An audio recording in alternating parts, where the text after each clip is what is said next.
Well, welcome. We're here with Evolectric co-founders, Bill Beverly and Jakson Alvarez. They're a Long Beach company that has been in startup now for about 6 years. Is this the history there? Okay.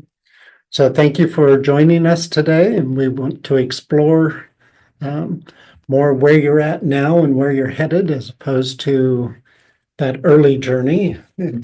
Although that's fascinating, we don't want to be here all day. So your business model, basically, when you started, focused on you guys would bring a truck into a shop, medium duty truck to a shop, and you would take out the internal combustion, the diesel engine, put in electric motor, and convert it to a clean vehicle, right? How has your original model changed or evolved as you've grown? I think we should go back to the beginning a little bit just so that we get the full context of the approach that we decided to take. Yeah, so our vision was to bring brand new technologies to an underserved market, and that vision was pretty wide, right? It was a wide ranging and wide painted vision. So in our first attempt to bring a technology to the commercial vehicle market, which is where we landed, we looked at a kit that would electrify pretty much any vehicle, new or used. We tossed around the idea of new back then because we wanted to have the biggest approach, theoretically, of entering the market. So from a technology perspective, we designed a kit, to your point, Wade, where we would be able to rapidly introduce that kit into a vehicle that started with an engine, whether it's diesel or gas, and whether it was new or used. We dug in a bit more and recognized the huge opportunity that existed in just focusing on existing trucks, especially as a space that commercial manufacturers aren't really interested in. Like those original equipment manufacturers do not really pay attention to the vehicles they've already made their revenue on. So we really honed in our idea on focusing on that existing market for many reasons, which I think Jakson will expand upon. But the core business model has maintained true at its core, but it's been focused and really sharpened. And that's been giving us a tremendous amount of success in the last few years because of that. Yeah. Yeah, and I'll add one step before that because we come from the EV space, and at that moment, this was back in 2019, there was a lot of expectation of the boom of EVs to, looking forward to 2025. It was, the expectation was that things would be much, much farther than they are today. But that meant there's a lot of companies just investing a lot of resources and a lot of money trying to figure out, all electric things. We were part of a battery company that allows us to get a lot of insights of what a lot of different companies are working on, both small and legacy. And from there, we kind of, things weren't quite adding up to us, that we didn't want to play the same hype game that was going on. So we actually started as engineering services as when we first started the company, so that it would give us the team, the location, and the time to really figure out what makes sense. Where's there a gap that can actually be filled without needing, the billions of dollars of capital poured into for it to be successful, because we knew Teslas, there's only, one once in a while, and it took a lot of billions of dollars to get it to it, and more, a lot of perfect timing. So it's hard to replicate that as a business model. So because we started engineering services, it gave us, allowed us to bootstrap at the beginning, not be dependent on investors, and use those projects as a way to establish ourselves as an EV player to begin with in the industry as Evolectric. And from there, 2 years in, we really solidified on, like Bill said, commercial vehicles. It's like, this is the space. It's not it's not a vehicle like passenger vehicles where it's more about what you like. Everybody likes a different type of vehicle. Commercial vehicles are tools. So it's a perfect business case, because if you allow for that tool to provide more value or extend the life of it or minimize the cost of that tool for the owner, they're happy. They want that tool to they want to get as much as out of that tool as possible. So that's why commercial vehicles. And then we looked at, there's all types of commercial vehicles. There's the little cargo vans that you see delivering to your house. And then there's the big semis that go across the country, right? And everything in between. We saw in the smaller vehicles an opportunity for major players to really take a lead there and establish themselves. And in the long haul, it's a very challenging application for EVs because you're looking at 500 miles, 600 miles on a single trip. So where we landed is somewhere in the middle. It's like, let's stay inside the cities where you're seeing an average of less than 100 miles a day, where there's trucks that are delivering between warehouses and grocery stores, and some of them even going to your house. And let's build something for that market and be very focused on that. And from there, we took a strategy to figure out, okay, do we make the same mistakes a lot of the other players are making, which is going to a lot of different brands, a lot of different applications, just trying to go too wide too fast. And we decided not to make that mistake because we came from the industry. We had gotten some insights on how that wasn't working, and we narrowed down to a specific brand. We started with Isuzu. That's in the what's called Class 4-5 in the medium duty. We're now looking to expand into 6-7, but we've been very focused on entering the market in a very niche and very specific way. And now the fruit is yielding where we're evolving to be able to scale that vision, right? But from the beginning, it's, the vision and the model hasn't changed. It's just taking a different approach than just what was going on back then in 2019 and 2020, and being very focused throughout it until we are, established something that was ready to scale, which is where we're at now. Oh, great.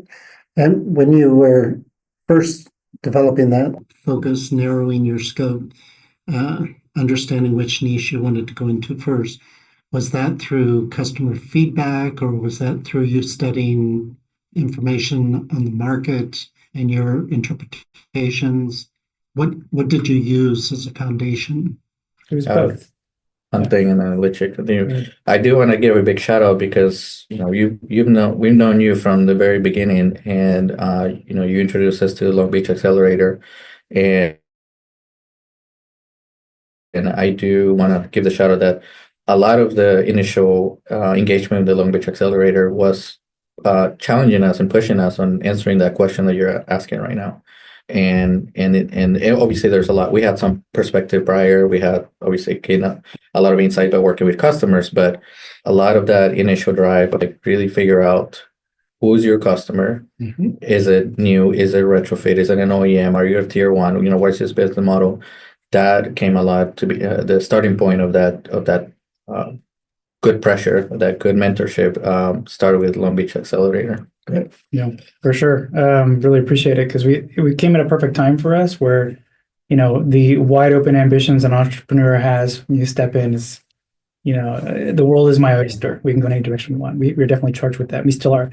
And so the focus that LBA gave us, for example, and the stewardship that you offered allowed us to really understand where we point that sword, where we point that knife, right? And so from a technical perspective, for me, I've always just kind of said it's just physics, right? It's just a matter of physics representing what the tool can do. So, where do we point the physics, right? And where is there a market need and a gap? And so we started looking at vehicles, as Jakson mentioned, in the medium duty space. And we started recognizing, just looking at market trends, who are the best sellers, the top sellers? Where's their market penetration, locally, but also globally? Where can we get the most squeeze out of the most juice out of the squeeze?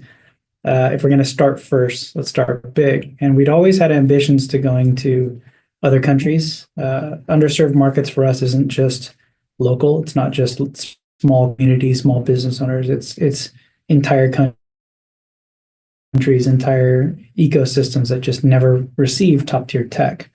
But if you look at how some of these ecosystems and countries work and operate, they tend to take advantage of the technology that they have and expand the value of that technology over many, many years, even decades.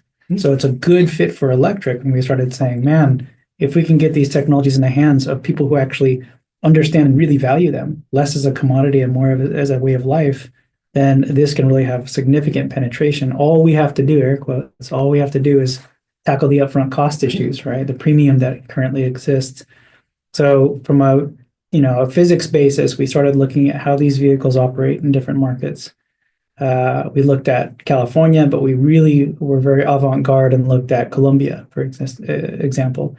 And Jakson coordinated an effort with local fleet operators and fleet owners in Bogota, where we actually were able to pick up telematics for some existing trucks. So we got to meter and understand how those trucks were operating in a real-time environment in Colombia. And we got that data back and we built these physics models around it, saying, with what we know now from all the pieces of the puzzle, motors, batteries we have accessible to us, the dynamics of the system, how far will this vehicle go? What can it do? What can't it do? Is this a good fit for the technology? So building a digital model that allowed us to predict, the market reception was that first step. And we learned a lot. We designed a vehicle around that, and then found out that how vehicles are operated in Bogota is not necessarily much different from how they're operated here in our backyard.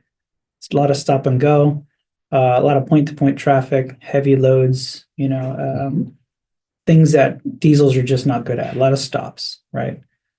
So we combined that data. We took a look at, the potential for this. We sized the market, and that first vehicle that we have designed, that Isuzu platform, is a great fit not only for Southern California, but across the United States. Bogota, as they become ready, Colombia as they become ready, but also Mexico. And we built and delivered within Mexico, and we've seen, firsthand, at least over a year and 3 months, an operation with our customers, Anheuser-Busch, that just validates all that information. So Great. I'll add that we also gathered data from Medellin, and we looked at data from Mexico and the US. There's a lot of data available in the US.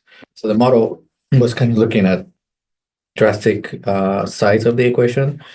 Medellin, as an example, it's a city that's it's in the mountains, so there's a lot of inclines, and that's a big challenge for EVs. So it's kind of looking at the driving profile, but also temperatures and the inclines that it's doing, and that allows us to like Bill said, get to a configuration that we're like, okay, this can meet some drastic scenarios for driving, that you can see those same scenarios here all throughout the US. If you're in Colorado, if you are even here in LA, you go up to the hills, and even San Pedro, you got some big inclines. So it's things in the definitely temperatures. You have winter, you have summer. So it's all those things that that's why when I mentioned earlier, being able to have the time to really figure out how to tackle this. There was back to the hype from 2020, 2021. It was a big rush to something that didn't need to be a rush. All that money could be well spent actually doing this the right way. Some players are doing it the right way, but we definitely want to be part of that wave of players that were really intentional on building a company that can sustain a long-term growth. I want to add one more thing. This is a topic that we can talk about on its own, but Yes. so my background is automotive engineering, aerospace engineering from OEM background. So working at a top level, a big machine that's trying to say, how do I capture the most with the first stab, right? And that is inherently different in how we've built Evolectric, where we start from the bottom up, look at what the customers are that can access and benefit from this technology. And there's a lot of diversification in that pocket of customer. And instead of trying to tackle a product that serves everybody, which is exactly what everybody else is doing, and you miss the advantage that you really get by honing in on, again, the underserved markets, we focused on the markets where this is a really good fit, and we're seeing success because of that. And that's inherently different than how large organizations do product strategy, because they try to tackle this from a statistics perspective, right? So that was something that we're really proud of that we did together. So That's one of the many things that's interesting about Evolectric is not only are you co-founders, but you're also co-CEOs. Not many startups are successful, having co-CEOs. So as you look at focusing markets or looking at strategies of Colombia versus Mexico versus stick with LA, can you walk us through a little bit about how those decisions are made and how much do you rely on gut feeling versus the data versus customer feedback, et cetera?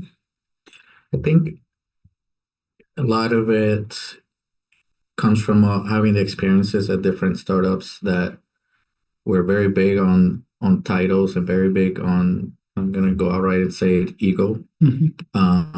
And seeing the damage that caused to the mission, the what the company was set up to do, and those things would just get in the way of that we try to just keep it. I mean, we were co-founders for a long time, and and today we have a lot of team in the organization. We try to keep this as flat as possible because it's not about any individual person. It's about why are we here as a team, as a company, to serve, and that's ultimately the customer, right? So it's been more about getting, like I said, the help of Long Beach Accelerator. We've been part of Los Angeles Clean Tech Incubator. We've been part of 100 Plus Accelerator, which is done by Anheuser-Busch, Coca-Cola, Unilever, Danone, and others.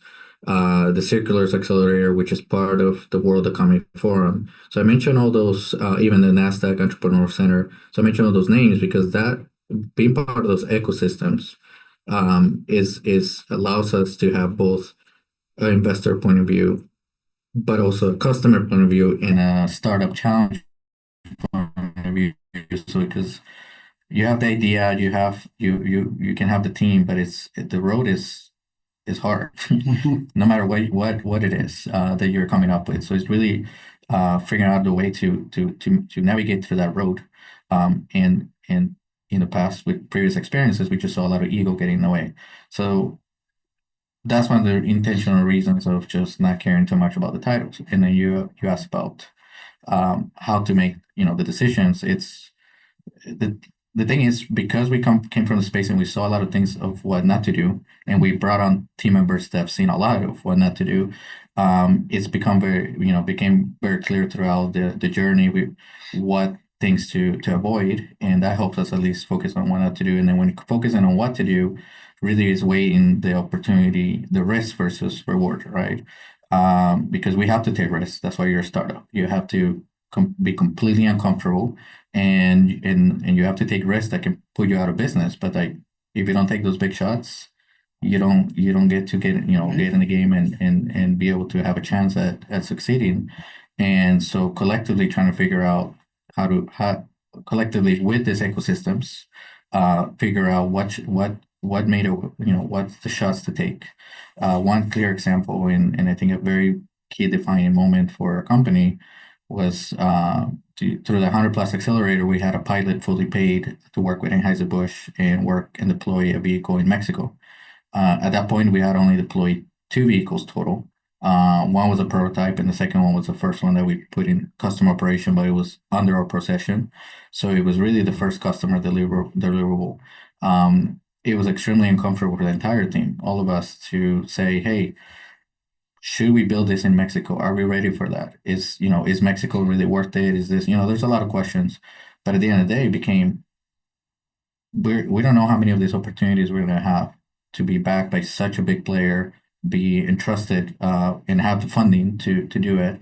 And if we fail, it could be fatal, but if we succeed, this will set us on a path to really become a real player and start taking over a market share.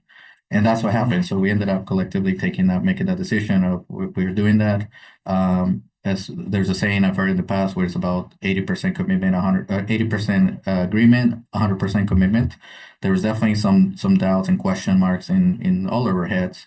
But at the end of the day, when we made the decision, it was 120% commitment. I mean, 200% commitment with every person in the company gave it all we had to make that happen, and it was a very successful pilot, and that also brought together the company because at that point there was a lot more on, here's the individual roles of what they were focusing on at that point in time, whether it was the software, it was the specific hardware, it was the procurement of the parts or supply chain or just the marketing.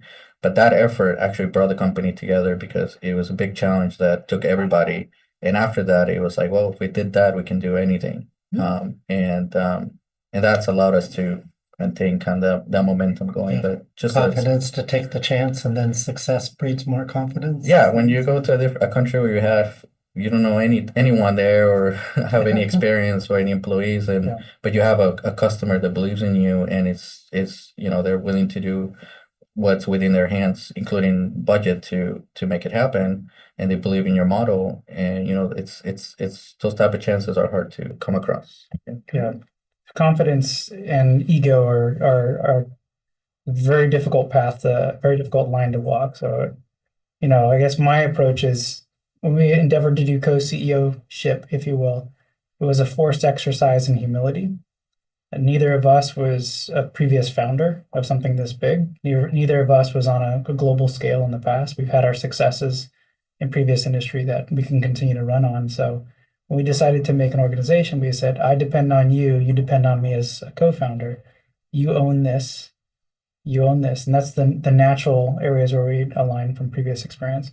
But there were some stretch areas as well. Like there is areas where we said, hey, I would like to be part of this. I'd like to do this and that. So that's where the co-CEO-ship came in hand, because it was a journey for us to work together to say, well, you're maybe not good at this. I'm maybe not good at this, but I want to get in there, because for us to prepare for that journey of lifetime entrepreneurship, because this journey doesn't stop with Evolectric. I mean, Evolectric can evolve into many different things, but we have ambition that is so much beyond the first steps with Evolectric.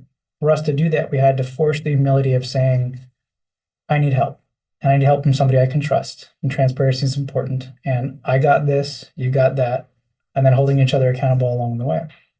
Accountable for many different things. Are you doing the work you promised to do? Do you say the things do you do the things you say you do?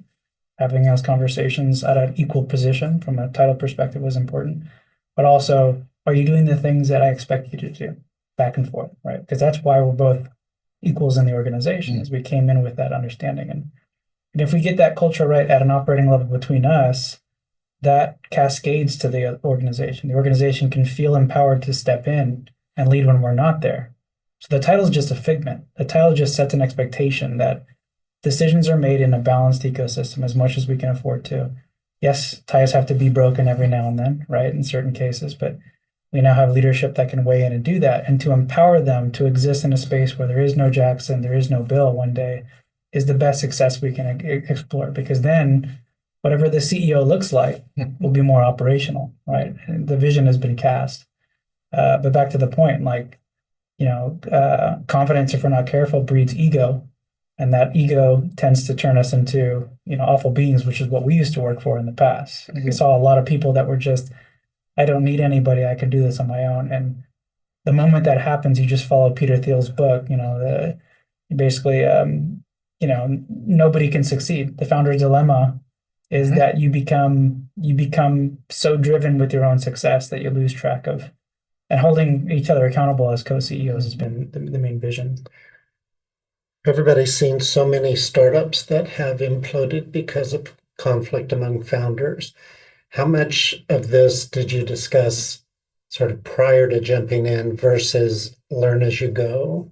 Yeah. Not to put I think it was a good thing that we didn't discuss it prior. It's just so hard to predict what really the journey looks like, that I think there's a benefit to being oblivious at one point when you start. Not only, I mean, you mentioned about the co-founder thing, but I think in general, just the big Everest that you're going after and pursuing, that has so much. If you really understood what you're about to take on, I think most people, including the ones that take on that journey, might think twice about it if they really grasp what it was going to be like and what it took. But then as you go through the journey, what doesn't kill you makes you stronger. It's very true. And then you start being resilient, and you start figuring it out how to tolerate more pain as you. You develop more of a process on how to interact and face these challenges. Yeah. Yeah. Well, you refine the one you've, you refine the process you have. I had the benefit of being part of many companies before we got into Evolectric, and having to evolve into to something that worked in every organization was something that I had learned for. And we had the benefit of working together at a company, maybe not directly together. And so being able to evaluate each other's output before we became business partners was important, because you could actually see, what did you do? What did you do? And the two of us weren't aligned together. So from a semantics perspective, without emotion, without personality, or like functionally, this can work.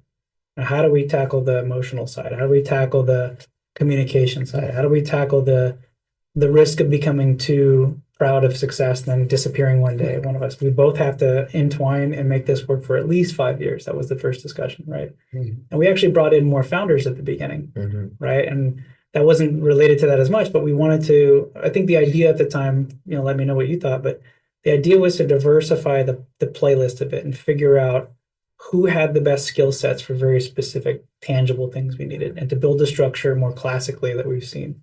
Okay, CEO, you're clear CEO, you're clear CFO, you're clear CTO, right? And then let that evolve as it went and be open to that. And that wasn't necessarily a bad thing, because the founding fathers of Evolectric were a really good mix, and there's a lot of, we still are.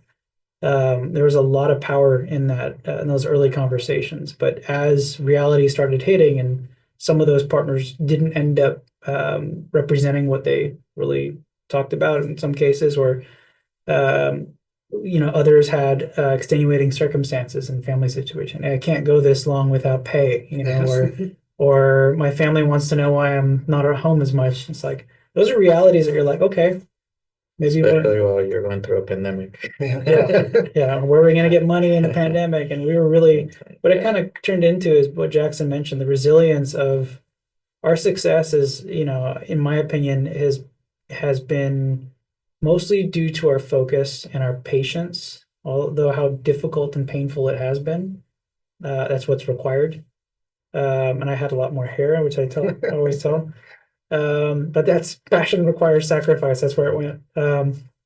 But that resilience has turned us into patient change makers, where we recognize that we think of things, maybe overanalyze them to the point where they will happen, they will manifest, rather than gut feels, which is one of your earlier questions, right? It's a lot less about gut feels. Gut feels are more, in my opinion, aligned to who we were before we jumped in this journey.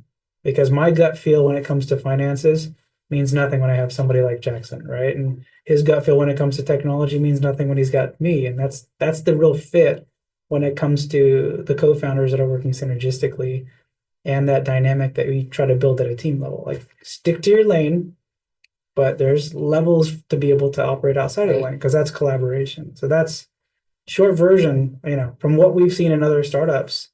The idea of stick to your lane is an absolute. Like, you do not do this other stuff, right? And that is actually the death of a startup, because when companies aren't allowed to collaborate or create collaboration and ebb and flow and kind of, sandpaper a bit, they have to know when to back down, but they didn't know when to back down to these other companies. And we do that pretty well, because we still own parts of the business functionally.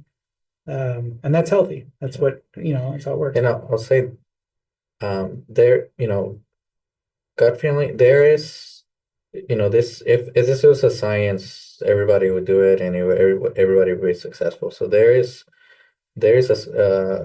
some part of it, the gut feeling comes to the equation, but I would call it educated gut feeling, which is more of that risk assessment and that risk reward, and then you, as people that are visionary and are thinking in a world that doesn't yet exist, and thinking of a situation and a reality that is not yet today. And you do that assessment, you do that risk assessment, you do that risk reward, you look at all the pieces, you get all the inputs from all the people that are are in your journey, from your teammates to the ecosystem. And at the end of it becomes, okay, like I said earlier, which bets you're gonna do. You can't do all the bets. You can only do some. And which ones are those? And that's where kind of the gut feeling. And I will also add, which is, I think is very important, that there's we wouldn't been able to done this journey this past 5 years if it wasn't because we are united by our faith. There is a big contributor. We're both believers, and that that cup has been refilled every week, and throughout the week, obviously, through our relationship, individual relationship with God, and that has united us and has also allowed us to, bring members that have been very transparent, integral, and many of them believers. I mean, they don't have to be. I'm just saying they good human beings at the very least. All of them very good human beings that are really in for the impact that we have as a company than it is, and they understand that there is a financial upside with our success, but the financial upside is not the motivator. If that it's first. If I spend my time, because I could be spending that time doing anything, if I spend my time doing this and we succeed as a company, I will have an impact and it will yield financial upside. So And that's a good point. I appreciate you bringing that up because those are the discussions we had in the early days. We didn't have a physical, brick and mortar location. We sat down and said, are we willing to be accountable to a power that doesn't exist between each other? But can we hold ourselves accountable to something that we both believe in, or somebody we both believe in?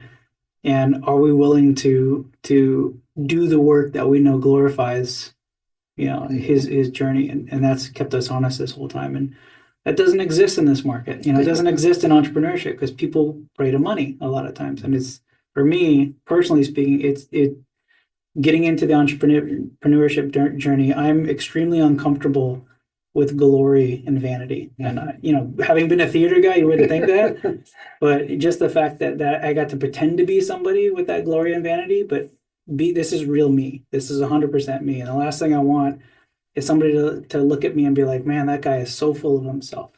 I'd rather be known for the things I do and the people that I introduce and the change that I'm making, that we're making.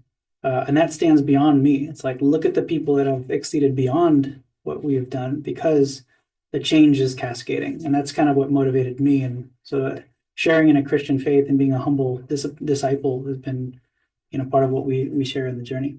Great. Yeah, it's looking to be impactful beyond gaining resources or wealth is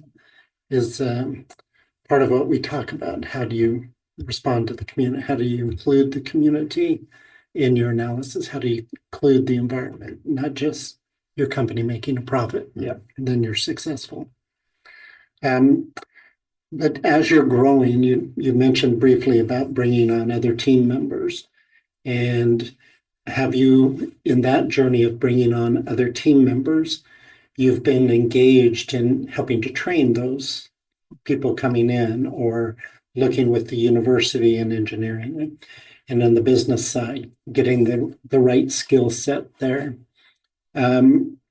What's the motivation? I mean, it's giving back to the university, giving back to students, or is it society and this sector needs skilled employees to be able to grow and to be impactful? The types of programs that you do. You want to take? You want me? I mean, Bill was raised in Long Beach, so and he's very tied into the community. We've been part of this community for over 5 years now, in LA for almost 10. So there's something to it as far as how do you bring talent? How do you give opportunity to people that might not have those opportunities otherwise? And there's different sources of that. I mean, one of them is students, right? Being able to, if you're fresh out of college, and they might just the traditional route might just look at your resume and pass on, but when there's a lot of potential because you lacked experience, and so I think it's common between the two of us is just seeing the potential of people regardless of how experienced or inexperienced they might be. And I think that goes back to the fundamentals of what drives them as people and how that aligns with first with us, but then obviously now it's more about how it aligns with the culture and the company. And whether if there might be too experienced, because too experienced is also not a good thing.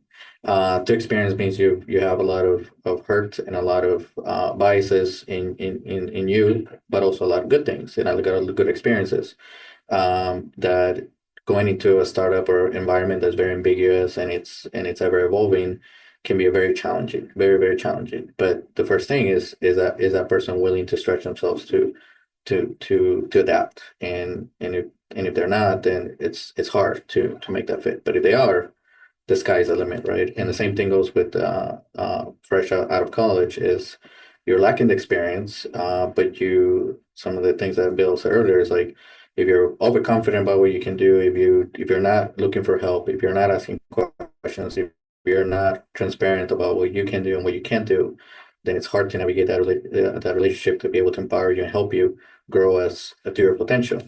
And then there's benefit also of somebody that's inexperienced, that they're not carrying a lot of baggage that an experienced person might have. Therefore, they can look at things from fresh eyes. And we're disrupting things as a startup in this commercial vehicle industry. And the primary source of that disruption, I mean, through the technology, obviously, is an enabler, but the primary part of the disruption is looking at things from a fresh eyes perspective, not from an expert perspective, but being like, hey, fleet owner, like why are you putting up with so much pain with your current tool? Like, here's a better tool, or here's a way to upgrade your tool so you take a lot of those pain points. And why you're dealing like this with the dealer or the service center or the upfitter, like this.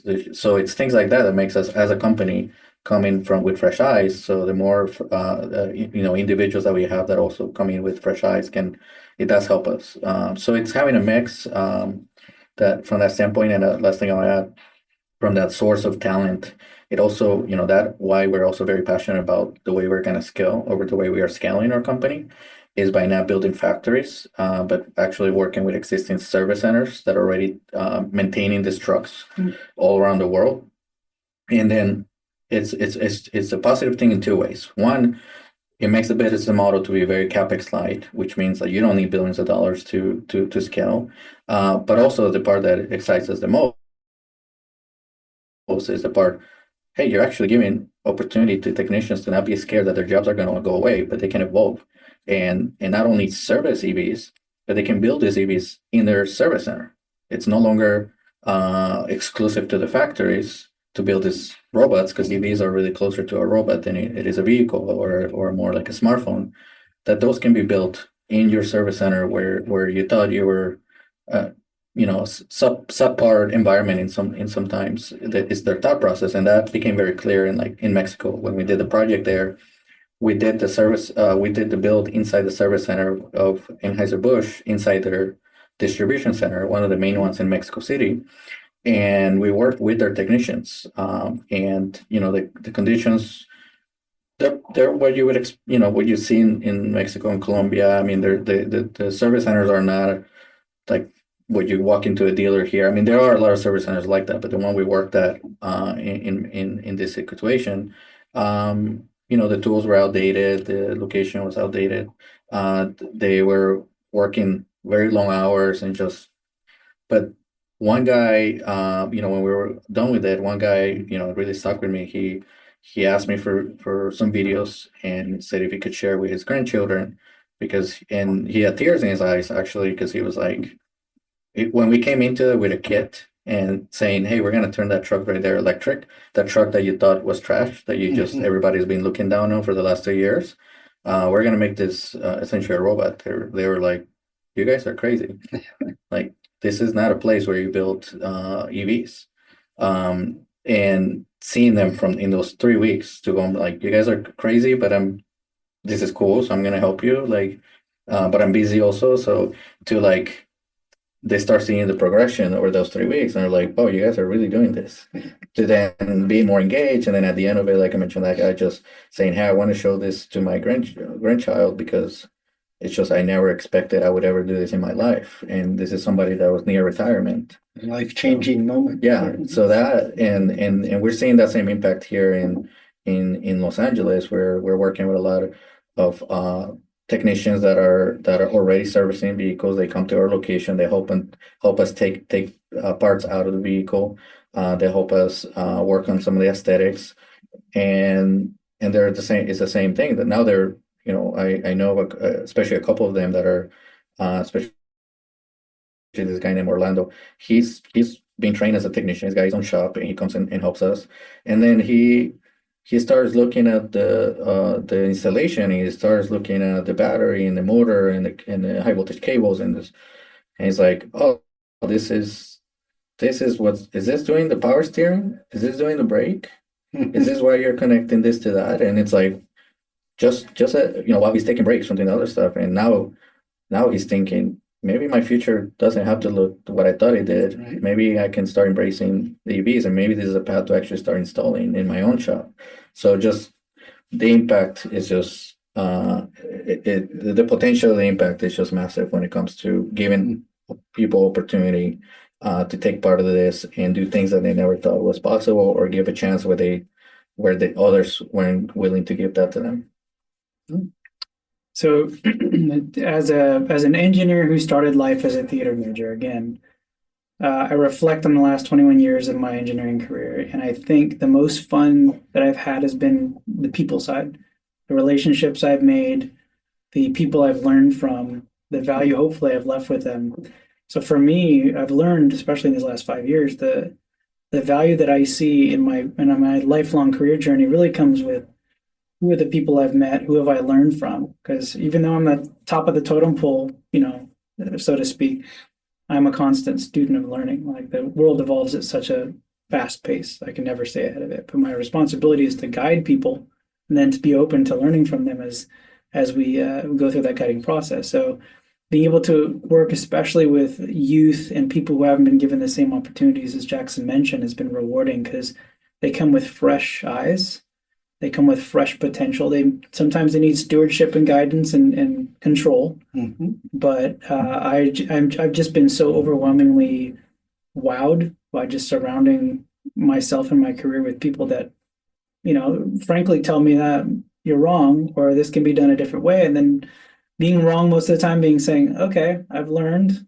Maybe I prejudged this person, but I shared with Jakson a while ago, a lot of times my fear when I talk to somebody and I built up this internal mechanism of distaste for a person, it was because that person was maybe more aligned to my value stream than I was prepared to handle in that first meeting. Mm-hmm. So in my maturity, as I've grown, I've learned to be more open to that spider sense. Mm-hmm.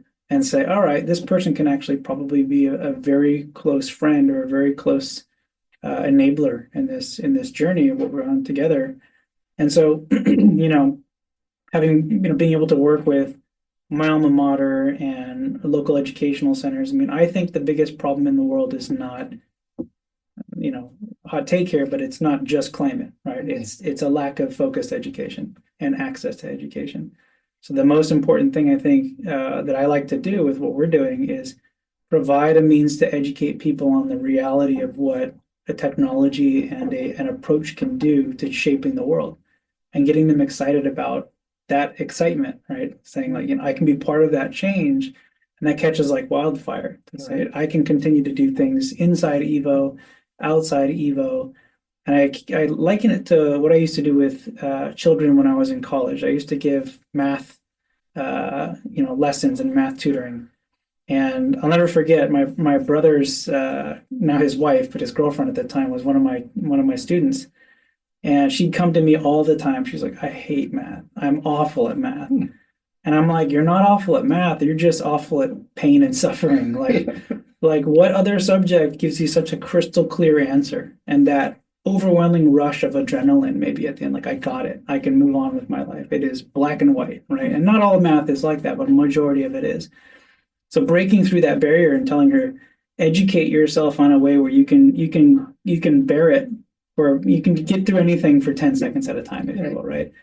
So focus, get through it, shape yourself, educate yourself, and then live in the value that you've created, that I just guided you through. I held your hand through the process. You walk through the darkness. You walk through the learning. You've emerged now somebody better than you had before. And that's the best currency for me that I can take from this entire journey. And that's something I attribute to my mom. She was a relationships person, and to the moment she breathed her last breath on this planet, she was so focused on making sure that whatever she left in the room was valuable to the people that she spent the time with. Like, she made them feel comfortable. She made them feel recognized and better than when they ended before. And that's I can't help but want to do that the rest of my life. And if it happens to be in the guise of building something technical, there's a double value there. So we get such a blessing to afford capabilities and opportunities to all kinds of people that that's what keeps me going in the company. It's just getting bigger and bigger, right? To that, as you talk to these investors or talk to other startups that you're in your network, do you believe that these investors are taking the right time frame in their expectations, that they are saying, yeah, this isn't something I want to catch out or an IPO in 5 years. I believe that it is 8, 10, 12-year commitment. Do they have the balance right between the short run and the long run? I mean, it really depends on the type of investor, right? The traditional VCs, which they're getting more conservative now. Even though they are there and want to be there for the 10-year journey or 15-year journey, they're motivated to see an exit as quickly as possible or a bigger round raise as quickly as possible because that's how they continue fueling their own funds and continue attracting the LPs and having them see those returns. That's changed. Definitely, has been a change now where they're more conservative. They're willing to take less risks, and I think their expectations of the time frame is starting to really change. Of okay, if I'm going to take less risk and a bigger, then this might. I need to be prepared for this to take 10 years potentially. I think there's a shift there. I'm not saying there is already. I'm just saying because they are being more conservative and more risk averse than traditionally they have been. They're thinking about it differently, and I think starting to become more realistic and more patient about what it really takes to build unicorns, right? As they are called. The other type of investors, I think they're already aware level set. Like when it came to angel investors, definitely many angel investors they know it can take a decade or more, and that's part of the strategy. The more on the like capital funds that are more focused on infrastructure, they definitely know that this is 10-year projects, a 20-year project, because they're looking at big numbers. They're looking at hundreds of millions of dollars, if not billions of dollars for companies or projects to be involved in. And they need them to be cash flow positive. They're not putting that money so that maybe there's an exit and they make a huge exit off of that. They're putting in the money so that at the end of that 20 year, they know they've got a guaranteed 20% return, and they've seen cash flows throughout that whole time, and even some dividends throughout that whole time. So it's just, and then there's obviously the more traditional banking. I think some of the banks, an example is like HSBC. They've starting to think a lot differently. Silicon Valley Bank failed recently, and then it was bought out. Multiple pieces were bought out by different traditional banks, and those traditional banks are like, hey, we got tens or hundreds of billions of dollars of assets in a balance sheet, and we've been very focused on low risk investments and more traditional investments.